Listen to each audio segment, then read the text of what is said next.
అందరికీ నమస్కారం అండి. నా పేరు కృష్ణదీప్తి. మీకు అందరికీ మా ఛానల్కి స్వాగతం. జ్ఞానోదయం నవలను చదువుతున్నానండి. ఇది 17వ భాగం. కృష్ణ చైతన్య రాధికకి పద్మతో తనకు పెళ్ళి ఎలా జరిగింది, తమ ఫస్ట్ నైట్ గురించి, పాపను కడుపుతో ఉండడం గురించి అన్ని విషయాలు చెప్పడం మొదలుపెట్టాడు. నా సంగతి నా ఫ్రెండ్స్ అందరూ కూడా నా ముందే డాడీకి చెప్పేశారు. అందుకే డాడీతోటి నేను చెప్పాను, మగవాడి చేయి తగలని కన్నె గులాబీలనే ఆస్వాదిస్తున్నాను అని. ప్రతీ నెల చెకప్ చేయించుకుంటున్నాను, నాకేం పర్వాలేదు, యూ డోంట్ వరీ అని చెప్పాను ఆయనకి. అయితే చదువు మొత్తానికి అశ్రద్ధ చేసేసావన్నమాట అన్నారు ఆయన. సెకండ్ ఇయర్ పూర్తి అయిపోయింది కదా, ఈ ఫైనల్ ఎగ్జామ్స్ నా ప్రణయ సుందరి నాకు లభించి నా అన్వేషణ ముగించాక రాస్తాను. కావాలంటే ఎంఏ కూడా చేస్తాను. ఇప్పుడు మాత్రం నన్ను ఇబ్బంది పెట్టకండి అన్నాను. ఇంకా నాన్నగారు నన్ను ఏమీ అనలేదు. పద్మకి శ్రీమంతం, పువ్వులు ముడిపించటం, తగువులు ఇవ్వటం లాంటి ముచ్చట్లన్నీ చిన్నమ్మ, అక్క, చెల్లి వెళ్ళి జరిపించి వచ్చారు.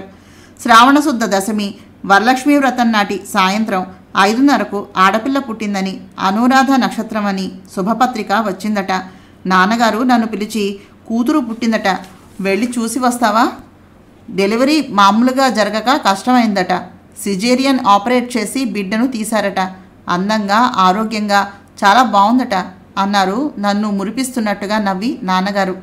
నన్ను 2 సార్లు నవ్వులపాలు చేసిన ఆ పిల్లను చూడాలంటేనే నాకు కోపం వస్తుంది. నా పాపని చూడాలని ఉన్నా వెళ్ళాలి అనిపించటం లేదు. మీరు వెళ్ళి చూసి బిడ్డను తీసుకుని వచ్చి చూపించండి అన్నాను పౌరుషంగా. తప్పు కృష్ణ, తల్లి బిడ్డల్ని వేరు చేయకూడదు. కృష్ణ, నీకు వెళ్ళాలనిపిస్తే వెళ్ళు అన్నారు. నేను వెళ్ళలేదు. అమ్మ, నాన్నగారు వెళ్ళి చూసి వచ్చారు. బారసాల ఎప్పుడు చేసుకుంటారు అని అడుగుతున్నారా అన్నారు నాన్న. అంటే అన్నాను తెలియక. ఆ పిల్లకు పేరు పెట్టాలి, నూనెలో ముఖాన్ని చూసుకోవాలి, శాంతి నక్షత్రం కాదులే అన్నారు నాకు బారసాల అంటే ఏమిటో చెబుతూ. వాళ్ళ అమ్మ మీద నాకు విజయం ఎప్పుడు సాధించి పెడుతుందో అప్పుడే పేరు పెడతాను. తల్లి కూతుళ్ళు నేను కావాలని రావాలే కానీ నేను వెళ్ళటం అనేది జరగదు అనేసి పట్టుదలగా వచ్చేశాను. మీ అల్లుడు పరాయి ఆడపిల్లల్ని మరిగి హాయిగా కోరికలను తీర్చుకుంటున్నాడు. అయినా తన భార్య బిడ్డలు తన ఇంటికి రావాలని స్పష్టంగా చెప్పేశాడు. వాడికి 2 సార్లు జరిగిన అవమానం పట్టుదలను పెంచేసింది. మీ అమ్మాయికి కాపురం కావాలనుకుంటే పంపించండి, ఆ పిల్ల స్థానం మాత్రం వాడు ఎవ్వరికీ ఇవ్వలేదు అని లెటర్ రాసి పడేశారు నాన్నగారు. ఎంత చెప్పినా పిల్ల వినటం లేదు. కన్న కూతుర్ని ఎత్తుకోవటం, పాలివ్వటం, పెంచటం చేతకాని నా కూతురు భర్తతో మాత్రం సంసారం ఏం చేస్తుంది? తల్లి పిల్లలతో మా అమ్మ వేగిపోతుంది. ఈ పరిస్థితుల్లో పంపినందువల్ల మరింత బెదిరిపోతుంది తప్ప ప్రయోజనం ఏమీ ఉండదు. డాక్టరు పద్మ మానసికంగా ఎదగాలని అంటున్నారు. ఇంకో 2-3 ఏళ్ళు పోయాక మైనారిటీ తీరాక పంపిస్తాను అని లెటర్ రాశారు ఆయన. 15 ఏళ్ల పిల్లని కన్నా పద్మని అప్పుడు గర్ల్స్ హై స్కూల్కి పంపించింది. 10th పాస్ చేయించారు. డాక్టర్ సలహాతోటి మనసు ఎదగాలని, బయట లోకాన్ని చూసి అర్థం చేసుకోవాలని. 16 ఏళ్లకు 10th పూర్తి చేసింది ఆమె. కాలగర్భంలో మరో 3 ఏళ్ళు కలిసిపోయాయి. నాకు 23 ఏళ్ళు వచ్చేసరికి ఎన్నో అనుభవాలు. నేను కూడా మానసికంగా, శారీరకంగా పరివర్తనను చెందాను. అక్కడ పద్మను కాలేజీకి పంపించి చదివించమనే మానసిక తత్వ వేదాల ఆదేశానుసారము ఇంటర్లో జాయిన్ చేశారు భూపాలరాజు. 18 వచ్చేసరికి ఇంటర్ పూర్తి చేసింది. డాక్టర్లు చెకప్ చేసి ఇంకా ఈ పిల్లకి ప్రేమ గురించి తెలిసేలాగా శృంగారపూర్వకమైనటువంటి సన్నివేశాలతో ఉన్న పిక్చర్స్ చూపించి మానసికంగా, శారీరకంగా భర్త అవసరం గుర్తించేలా చేయమంటంతో పద్మ ఫ్రెండ్స్ని ఇంటికి రప్పించి అందరినీ పద్మకు తోడిచ్చి ప్రేమలు, పెళ్ళిళ్ళు ఉండే మంచి మంచి పిక్చర్స్కి సొంత కారులో పంపించడం మొదలుపెట్టారు. అప్పటికి మా పాప నడక నేర్చుకుని మాటలు ప్రాక్టీస్ చేస్తోంది. మొత్తానికి పద్మలో భర్త అంటే ఏమిటో, భార్యాభర్తలు బెడ్రూమ్లో ఏం చేస్తారో అన్నీ అర్థమయ్యాయి. ఒక్కరోజు భోంచేస్తూ ఉండగా, నాన్న, పాప వాళ్ళ నాన్నగారు ఎందుకు రావటం లేదు? ఆయన ఎక్కడున్నారు? ప్రస్తుతం ఏం చేస్తున్నారు? ఎప్పుడొస్తారు? ఇన్నాళ్ళు అయినా పాప పుట్టినా నన్ను చూడటానికి ఎందుకు రాలేదు? అసలు నేను ఆయనకి నచ్చానా లేదా? గుర్తున్నానా అని అడిగిందట. భూపాల భూపతి ఎగిరి గంతేసి జరిగిన సంగతులన్నీ చెప్పి పెద్ద పండగ చేసి, నీకు భర్త కావాలనిపిస్తే నిన్నే రమ్మన్నారటమ్మా అని చెప్పారు.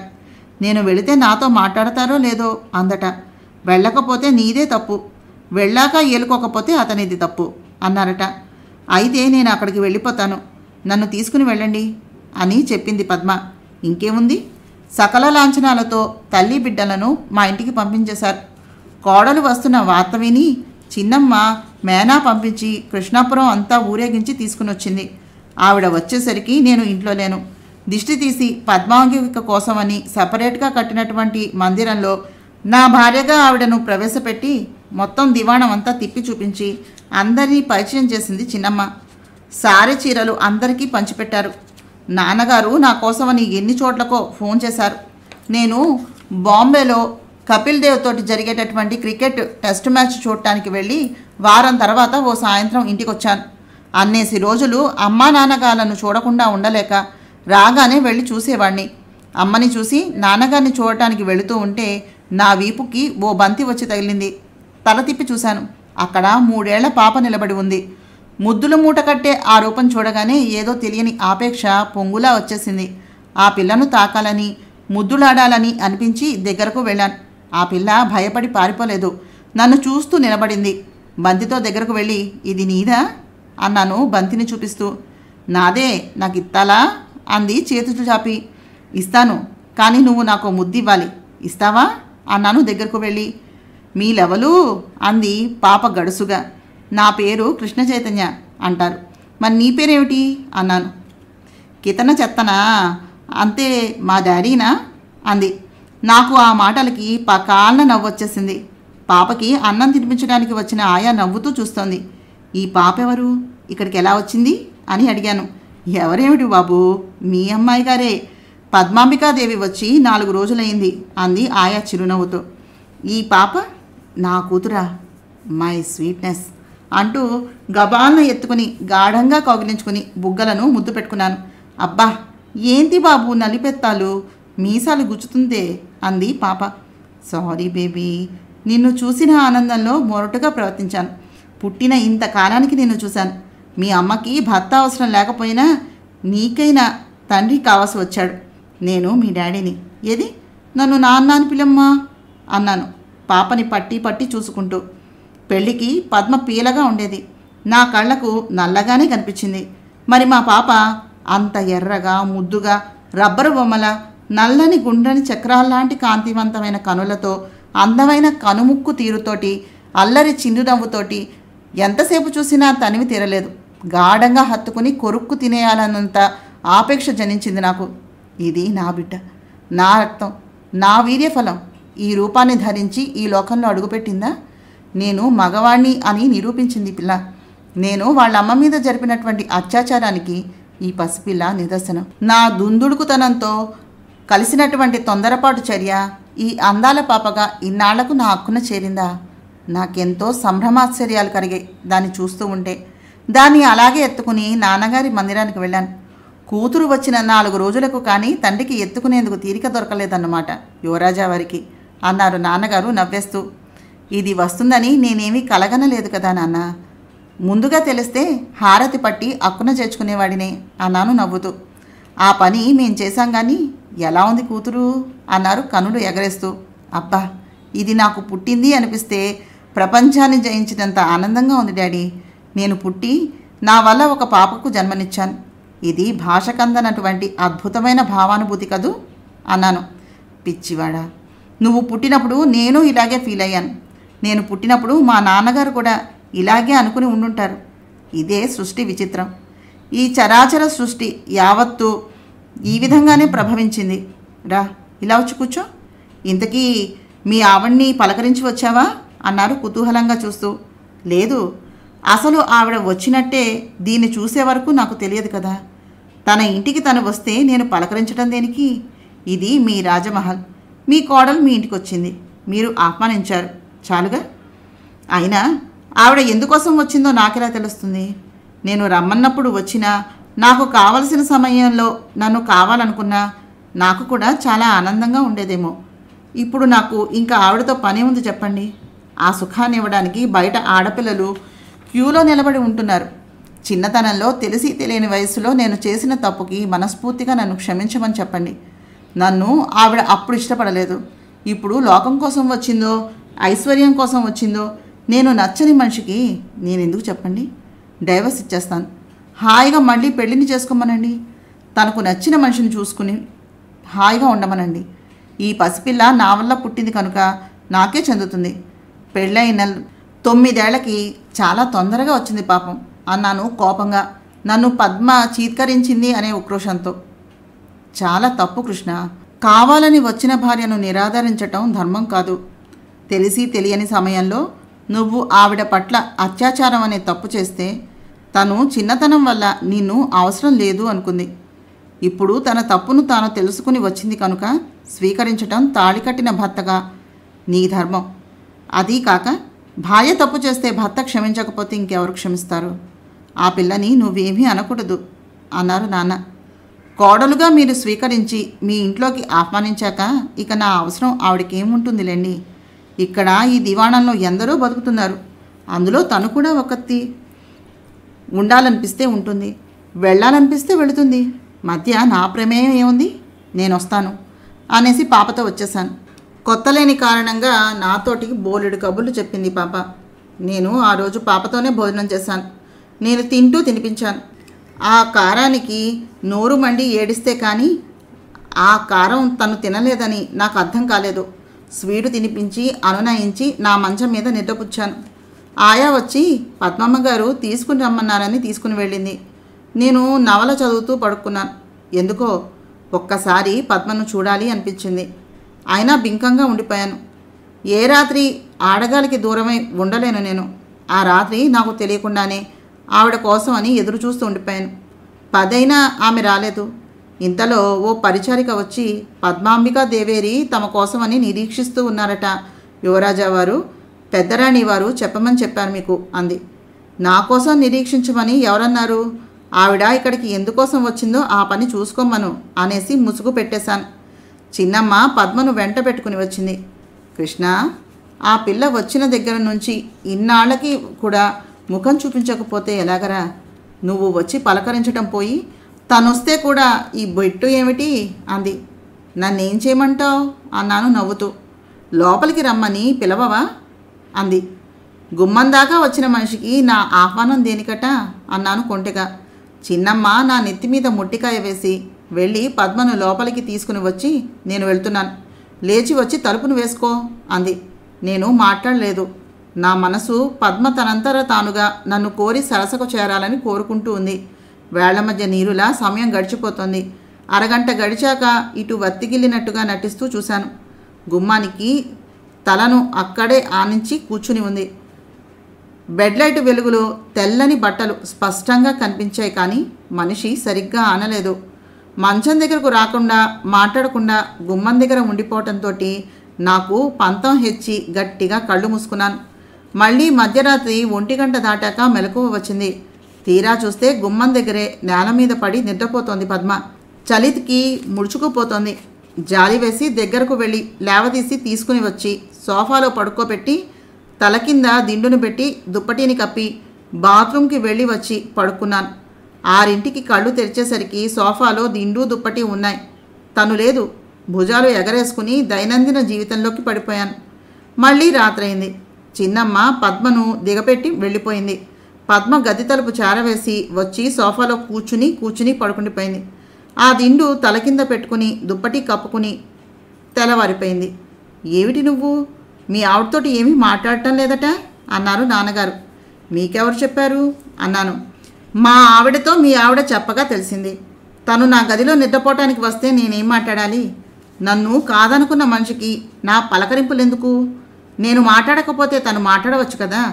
వద్దన్నదెవరు? నాకు అనవసరంగా 2 రాత్రులు వేస్ట్ అయిపోయాయి. గదిలోకి వచ్చిన దానికి నువ్వు నాకొద్దు అని చెప్పిన దానికి ఇప్పుడు నా పలకరింపులతోటి పనే ఉంది. నేను ఈ రాత్రి మాత్రమే ఉంటాను. రేపు బెంగళూరు వెళ్తున్నాను. మళ్ళీ ఎప్పుడు వస్తానో చెప్పలేను. మీతో చెప్పి వెళ్ళాలని వచ్చాను. వస్తాను, ఉంటా అనేసి వచ్చేశాను. ఆ రాత్రి తలుపు మూసిన పద్మ మంచాన్ని సమీపించింది. నేను చదువుకుంటూ కూర్చున్నాను. వణికే చేత్తోటి పాలందించింది. సగం తాగి ఆమెకి ఇచ్చేశాను. మిగిలిన పాలు కొద్దిగా తాగినట్టు నటించి గ్లాసు పక్కన పెట్టేసింది. నేనేమీ మాట్లాడలేదు. మంచం మీద చివరగా కూర్చుంది.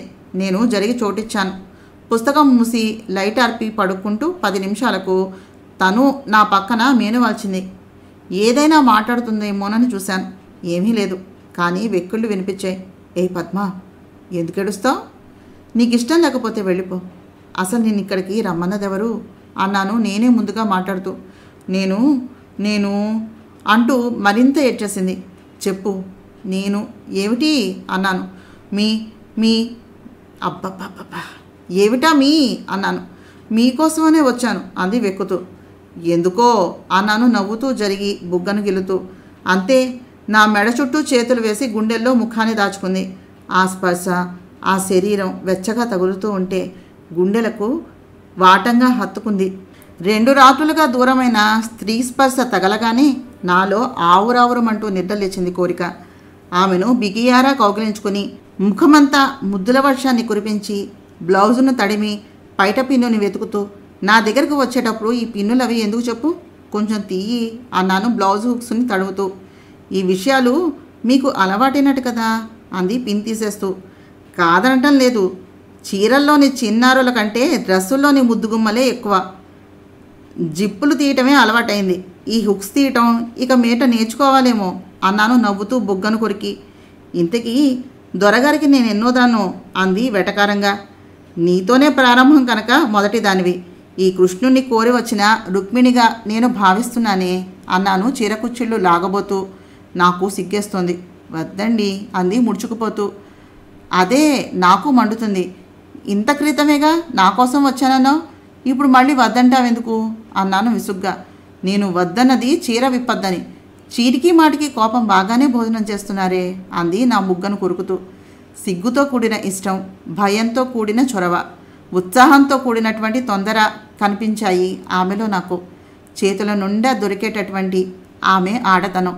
పీలగా సన్నగా కుదిమట్టంగా ఉండే పద్మ 5 అంగుళాల పొడవుతో, దానికి తగిన ఒళ్ళుతో, నొక్కుల జుట్టుతో, లేత గులాబీ రంగు శరీర ఛాయతో, కాంతివంతమైనటువంటి మీనాల్లాంటి నేత్రాలతోటి, ఎర్రని అధరాలతోటి హైందవ సంస్కృతికి అద్దం పడుతూ, నేను ఎక్కడ తాకినా కిలకిలా నవ్వుతూ, గిలిగింతలు తోచినప్పుడు ముడుచుకుని పోతూ నాకు చాలా మక్కువ కలిగించింది. చీర పైకి జరిపి తడుపుతూ ఉంటే మరింతగా ముడుచుకుపోయింది. ఇలా అన్నీ దాచేసుకుంటే ఎలాగా అన్నాను నవ్వుతూ. మీరిలా తడిమి చూస్తుంటే ఎలాగా అంది ఆమె. నీ అందం నా కోసమే కదా. నేను ఏమీ కాదనలేదు, కానీ మొదటి రోజు సిగ్గు సహజం కదా అంది. ఓ బిడ్డకు తల్లివయ్యాక కూడా సిగ్గెందుకు? నాకు మొగుడంటే ఏమిటో తెలియని వయస్సులో తమరు చేసిన ఘనకార్యానికి మీలాగే అది తొందరపడి తల్లిని చేసింది నన్ను. నిజానికి నాకు ఇదే మొదటి రాత్రి అంది పద్మ నా వక్షస్థలంలో ఇమిడిపోతూ. ఓకే మేడం, ఒప్పుకున్నాం, ఇక విప్పం. కాస్త కనికరించి అభ్యంతరాలు చెప్పకండి అంటూ పైకి జరిగి గట్టిగా అదిమాను. అమ్మమ్మో అంది. ఇక్కడ అమ్మమ్మలు అయ్యమ్మలు ఎవ్వరూ లేరు, మనం ఇద్దరమే. ఈ రాత్రి నాకు చాలా కంగారుగా ఉంది. ఏమీ అనుకోకు, మళ్ళీ నీకు ఓనమాలతో నేర్పాలంటే టైం పడుతుంది. ఇప్పుడంత తీరిక ఓపిక మూడు ఏమీ లేవు. నా చేతులు మొరటుగా ఉంటాయి. దయించి క్షమించు అంటూ ఆమెను నలిపేస్తూ 2 రాత్రుల విరహంతో కూడిన తొందర తీర్చుకున్నాను. నా చేతుల్లో మైనపు ముద్దగా మారిపోయింది. ఆ రాత్రి 4-5 సార్లు పాపం పద్మని ఇబ్బంది పెడితే తప్ప నా కోరికల తీవ్రత తగ్గలేదు. 6ంటికి నిద్రలేచేసరికి నా పక్కన పద్మ లేదు. చిన్నమ్మ వచ్చి లేపి తీసుకుని వెళ్ళిపోయింది. నేను బెంగుళూరు వెళ్ళిపోయాను. తర్వాత 10 రోజులకు ఇంటికి వెళ్ళాను. పద్మ రాలేదు. 10ంటికి నేనే వెళ్ళాను. బొంగమూతి పెట్టి అలిగినట్టుగా కూర్చుంది. ఆ ఫోజు చూస్తే నాకెంతో నచ్చేసింది. మళ్ళీ ఆవురావురమంటూ వెళ్ళి మీద పడి నా హక్కుని వినియోగించుకున్నాను. ఏమాత్రమూ నాతో సుఖం తెలియని రీతిలో మొరటుగానే ప్రవర్తించేవాడిని. అయినా పద్మ అందులో ఆనందానుభూతిని పొందింది. ఏ రాత్రి వెళ్ళి పక్కలో చేరినా సర్వస్వం ఇచ్చేసేది. నా భార్యగా కష్టము సుఖం నిరాదరణ అన్నీ అనుభవించింది. ఎంతమందిని అంతఃపురానికి తీసుకుని వెళ్ళినా ఊళ్ళో ఉంటే మాత్రం ఏ రాత్రి నాగా పెట్టకుండా రెగ్యులర్గా ఆమె దగ్గరకు వెళ్ళేవాడిని. చిన్న చిన్న ఎత్తి పొడుపులతో మూతి బిగింపులతో ముద్దు వచ్చేసేది నాకు. ఎంతైనా నా భార్యే అనిపించింది. నగ్నంగా నాతో గడపడానికి తెగ సిగ్గుపడేది, కానీ నన్ను నగ్నంగా చూడటానికి ఇష్టపడేది. ఇప్పుడు నేను వెళ్ళకపోతే తనే వచ్చేస్తుంది. నాకు ఓపిక లేదని పడుకుంటే తనే నాలా మారి నా మీద ఆయాసపడుతూ నా సరదాలన్నీ తీరుస్తుంది. మరి నువ్వు ఎప్పుడలా మారతావో అన్నాడు నవ్వుతూ రాధ వైపు చూస్తూ.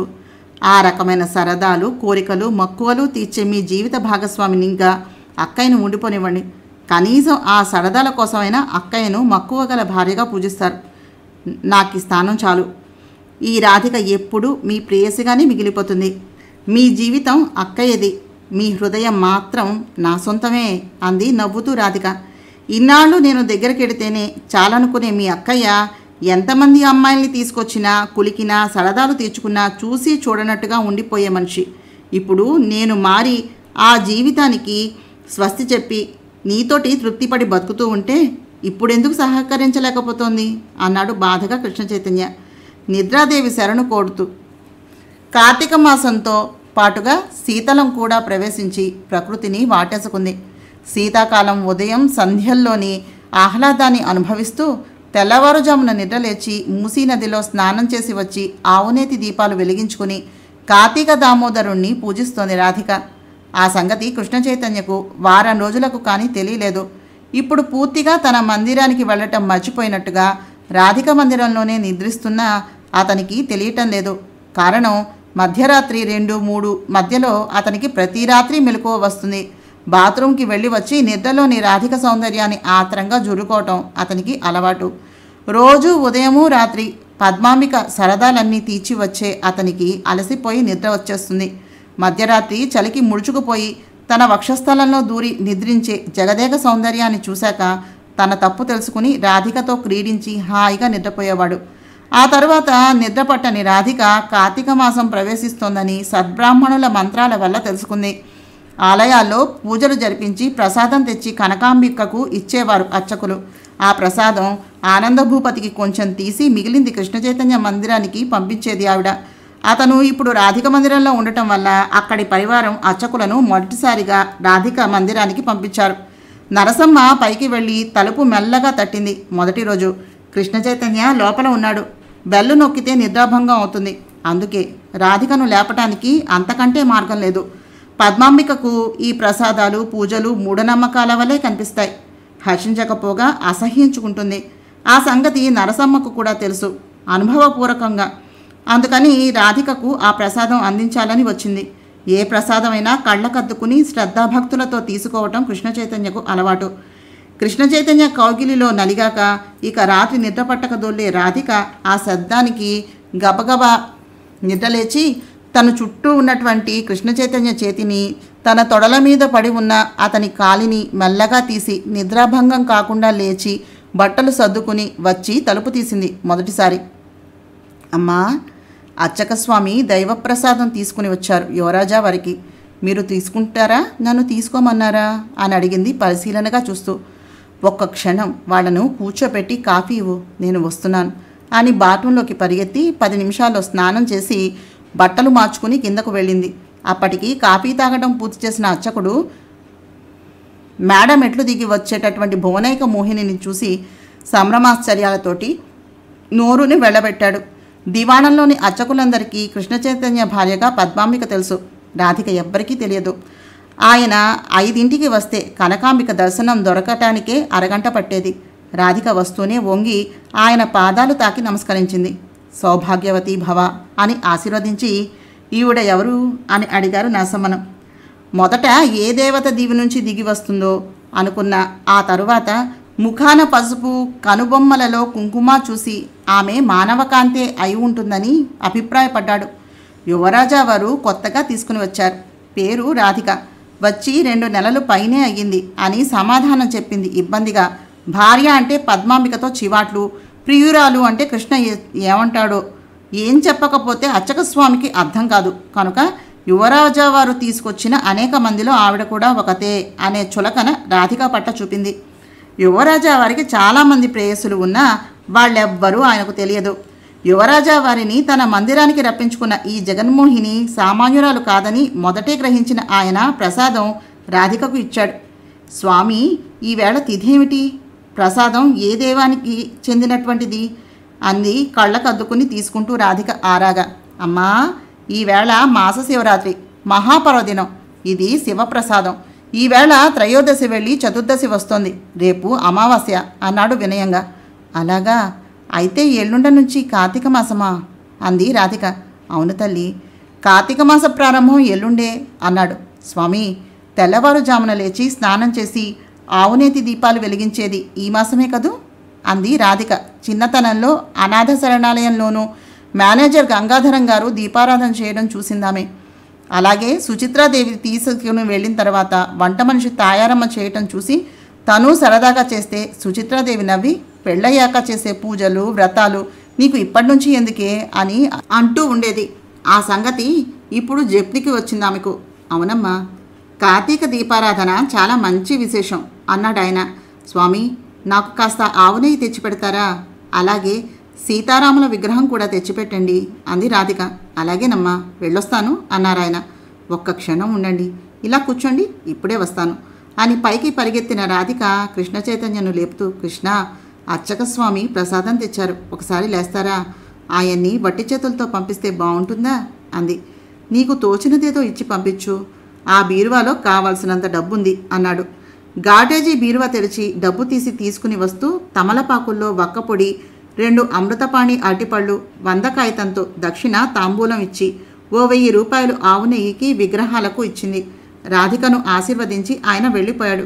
రాధిక వచ్చాక స్వతంత్రించినటువంటి సన్నివేశం అది. అది చూసి ఓర్వలేకపోయినటువంటి నరసమ్మ, ఎందుకమ్మా ఇప్పుడు మీకు ఆవు నెయ్యి విగ్రహాలును? అందుకోసం మీ బాబుగారి సొమ్ములాగా అంత డబ్బులు ఇవ్వాలా? ఆయన గారికి 1000 రూపాయలు ఇచ్చారు అంది చిటపటలాడే ముఖంతో ఉక్రోషం పట్టలేనట్టుగా.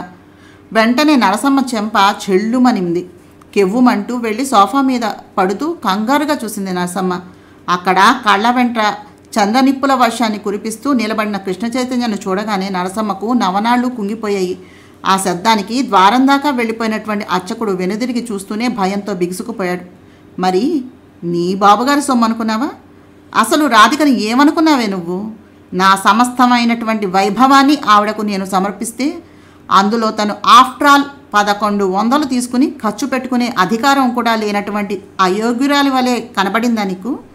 రాధిక నా హృదయరాణి, నా ఆరాధ్య దేవత. నా తర్వాత సర్వ హక్కులకు అధికారాలకు ఆమెకి చెందినటువంటి మనిషి. ఈ దివాణానికి చిన్నరాణి. అలాంటి నా చిన్న భార్యను అవమానించేటటువంటి ధైర్యం నీకెలా వచ్చింది? ఈవేళ నీ రక్తాన్ని తాగుతాను అంటూ వెళ్ళి నరసమ్మ జుట్టు పట్టుకుని లేవదీసి చెయ్యి పైకెత్తాడు అపర రుద్రావతారంతో కృష్ణ చైతన్య. మరోసారి ఈ భయంతో బిక్కచచ్చిపోతూ కెవ్వుమంది నరసమ్మ. చప్పున తెప్పరిల్లిన రాధిక పరిగెత్తుకుంటూ వెళ్ళి కృష్ణ చైతన్యని గట్టిగా పట్టుకుని ఆపేస్తూ, కృష్ణ, ఆగండి, మిమ్మల్ని ఆడదాన్ని, అందులో వయస్సు మళ్ళీపోతున్న దాని మీద చెయ్యి చేసుకుంటారా? వద్దండి, ఇది మొదటి తప్పిదంగా క్షమించి వదిలేయండి ప్లీజ్ అంది వారింపుగా. ఎలా క్షమించవంటావు? అదెంత మాట అందో తెలుసా అన్నాడు కళ్ళల్లో గిర్రును తిరిగే నీళ్లతోటి దెబ్బతిన్న పౌరుషంతో. దానికేం తెలుసు? ఇంతవరకు మీరు తీసుకువచ్చిన అమ్మాయిలాగానే నన్ను కూడా భావించింది. నాకు మీరు మీ హృదయంలో ఇచ్చినటువంటి విశిష్ట స్థానం గురించి దానికెలా తెలుస్తుంది చెప్పండి? ఆ కోపాన్ని నిగ్రహించుకోండి. ఆడదాన్ని చేయి చేసుకోవడం ఏమీ సంస్కారం కాదు. అది పద్మాంబికాదేవి మేలు కోరే భక్తురాలు. ఆ విశ్వాసానికి మనం సంతోషించాలి, తప్పు పట్టకూడదు. యజమాని శ్రేయస్సుని కోరేవాళ్ళు ఎవరైనా ఇలాగే ఉంటారు అంటూ కృష్ణ చైతన్యను తీసుకుని వెళ్ళి కూర్చోబెడుతూ, నరసమ్మ, నువ్వు వెళ్ళు. ఇక నుంచైనా నా విషయంలో కాస్త ఒళ్ళును దగ్గర పెట్టుకుని నోటిని అదుపు చేసుకోకపోతే ఈ దివాణంలో స్థానాన్ని కోల్పోతావేమో. జాగ్రత్త, వెళ్ళిపో అంది కసురుతూ. బతుకు జీవుడా అని లేచిన నరసమ్మ పద్మాంబికాదేవి అంతఃపురానికి పరిగెత్తింది. గుమ్మం దగ్గర చిత్తరువులా నిలబడిపోయాడు అర్చకుడు. అసలు మీరెందుకు లేచొచ్చారు అంది రాధిక. నువ్వు ఆయనకి ఏ 5ో 10ో ఇచ్చావేమో అని లేచొచ్చాను. ఇంతకీ 1100 ఎందుకు ఇచ్చావు అన్నాడు. ఆయనకు దక్షిణ తాంబూలం కింద 100 ఇచ్చాను. 1000 నెయ్యి కోసమని, విగ్రహాల కోసమని ఇచ్చాను అంది భయపడుతూ. నెయ్యా? నెయ్యి ఎందుకు నీకు అన్నాడు లేస్తూ. దీపాలు పెట్టడానికి ఆవు నెయ్యి కావాలని అంది. మరి విగ్రహాలు ఎందుకు? నాకు సీతారాముల వారి విగ్రహాలు కావాలి, తీసుకురమ్మని చెప్పాను అంది. ఆ రాముడు జానకీదేవి సొంతం, నీకు ఆయన ఎందుకు? ఈ కృష్ణుడు సరిపోలేదా అన్నాడు రాధిక బుగ్గన గిల్లుతూ. రాముడు సీతాస్వంతం అని నాకు తెలుసు. ఈ కృష్ణుడి ఆయురారోగ్యాల కోరి పూజించడం కోసం నాకు సీతారాముడు కావాలి, అందుకే తెమ్మన్నాను అంది. ఆవు నెయ్యి, ఆవు పాలు నీకు మా అమ్మ మందిరంలో పుష్కలంగా దొరుకుతాయి. విగ్రహాలు కావాలంటే నాకు చెప్పాలి. పాపం ఆయన ఎందుకు ఇబ్బంది పెడతావు? నీకు ఏం కావాల్సినా నన్ను అడుగు. నాకు తెలియకుండా అవమానాలు మాత్రం పడద్దు. నిన్నెవరు ఏమన్నా నేను భరించలేను. నాలో అతి ముఖ్యమైన అవయవాన్ని ఖండించినంత బాధ కలుగుతుంది. అర్థమవుతోందా అని రాధిక నెత్తిన మొట్టి, స్వామి, ఇక మాతో పని ఉన్నా ప్రసాదం ఇవ్వాలన్నా ఇక్కడికే వచ్చేయండి. ఆ డబ్బులు మీరు వాడుకోండి. విగ్రహాలను నేను తెప్పిస్తాను. కోరక ఈ ముద్దుగుమ్మ సీతారాముల విగ్రహాలు కోరితే అవి నేను తెప్పించి ఇస్తేనే నాకు సంతోషం కలుగుతుంది. ఇక మీరు వెళ్ళి పని చూసుకోండి అన్నాడు నవ్వుతూ. చిత్తం అంటూ ఆ డబ్బు కళ్ళకద్దుకుని వెళ్ళిపోయాడు ఆయన. అమ్మ కృష్ణ విగ్రహం ముందు పెట్టుకుని భర్తని పిల్లల్ని మర్చిపోతే నువ్వు రామ విగ్రహం ముందు పెట్టుకుని నన్ను మర్చిపోతావో ఏమిటో అన్నాడు బాధగా. రామ, నాకు మిమ్మల్ని మర్చిపోయే వైరాగ్యం ఈ జన్మకి రాదండి. ఆ భయమేమీ మీకొద్దు. ఆ రాముడి మీద ప్రమాణం చేస్తున్నాను, నన్ను నమ్మండి ప్లీజ్ అంది రాధిక కృష్ణ చైతన్య గడ్డం పట్టుకుని. అయితే నీకు బంగారు విగ్రహాలే చేయిస్తాను అన్నాడు ఫోన్ రిసీవర్ అందుకుని నెంబర్ డయల్ చేస్తూ కృష్ణ చైతన్య. వద్దు, భక్తి కావాలి కానీ బంగారం కాదు, శిలా విగ్రహాలు చాలు అంది వారింపుగా. భయంగా అతనికి నచ్చ చెబుతూ రాధిక. కృష్ణ చైతన్య మేనేజర్కి ఫోన్ చేసి వెండి విగ్రహాల సెట్ రేపు రాత్రికి కావాలని చెప్పాడు. మన్నాటి రాత్రికి వెండి సింహాసనంతో సహా హనుమత్ సీతారామ లక్ష్మణ సమేతంగా ఉన్నటువంటి విగ్రహాల సెట్టు అందంగా తయారై వచ్చింది. అడుగు వెడల్పు ఎత్తు కలిగి ఉన్నటువంటి సింహాసనంలో 4-5 అంగుళాల ఎత్తుతో అతి సుందరంగా ముద్దు వస్తున్నట్టుగా ఉన్నాయి. స్వయంగా జ్ఞానాంబికాదేవి అంతఃపురానికి వెళ్ళిన రాధిక, మాతాజీ, నాకు ఆవు నెయ్యి కావాలండి అని ఆవిడ్నే అడిగేసింది. రాధిక రాగానే కళ్ళు తిప్పి చూసింది ఆవిడ. రాధిక కోరిక విని వేలితోటి చూపించింది పక్కగా ఓ మూలగా ఉన్నటువంటి ఓ పెద్ద వెండి క్యానుని. మరి ఈ రామ విగ్రహాలను అందుకున్న రాధిక కూడా కృష్ణ చెప్పినట్టుగా జ్ఞానాంబికాదేవిలా తయారైపోతుందా?